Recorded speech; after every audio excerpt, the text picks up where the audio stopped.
You've got the nerve to ask me a question and even be here. You've been preying on us the last 2 times. You barracked for Melbourne, Tom Morris. Are you proud of yourself? Yeah, absolutely. You're proud of yourself? Yeah, Fox backs me. Wow. You're an embarrassment. I've reflected on my comments, acknowledged that my exchange with journalist Tom Morris overstepped the mark. I want to apologise for my behaviour. I recognise that what I did was not okay. It was not representative of our club culture. Unfortunately, she's a lesbian, lads. Megan Barnard, fucking hot as.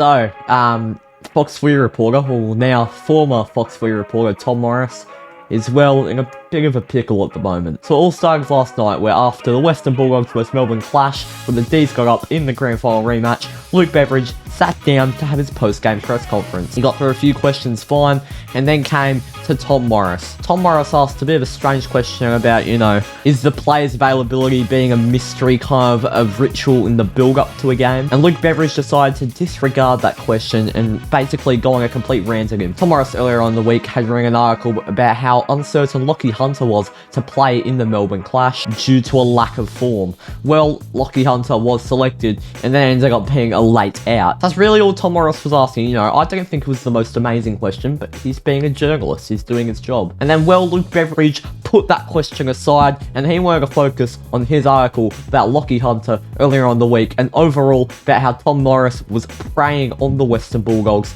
and as he is a Melbourne supporter. Bevo went a bit off. You've got the nerve to ask me a question and even be here. You've been preying on us the last 2 times. You barracked for Melbourne, Tom Morris. Anyway, after that was done and dusted, social media went into absolute turmoil. Nobody could believe it. We were thinking overnight, what is going to happen the next day? Will Beveridge issue an apology? Will Morris make a public statement? Will other people back him up? Well, to say the least, it was a very interesting 24 hours. So the next 24 hours, about midday, Luke Beveridge issued an apology to Fox Footy reporter Tom Morris. I've reflected on my comments, acknowledged that my exchange with journalist Tom Morris overstepped the mark. He said, I shouldn't have said what I said. It was taken the wrong way. I was very emotional at the time. I thought it was quite a good apology. And then not even an hour later, some questionable audio of, not just questionable, some shocking audio of Tom Morris gets released. Unfortunately, she's a lesbian, lads. Megan Barnard, fucking hot as, and a great bird. Like, good fun, good to talk to. Like, my view, the hottest girl at Fox by a long way.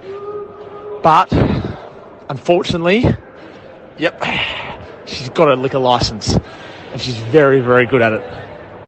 Yeah, it's a bit dicey. So then not long after, Fox Footy had officially stood down Tom Morris as one of their senior reporters, and social media once again went into turmoil. So at the end of this situation, I know what we can take out of it. After the Beveridge and Morris press conference, it was pretty obvious that Morris was in the right and Beveridge was in the wrong. You can be subjective about that, because at first I thought Morris was in the wrong and Beveridge was in the right. But after the audio has been released and after Beveridge's apology, I reckon Beveridge in the AFL society is on the good side, and Tom Morris, well, not so much.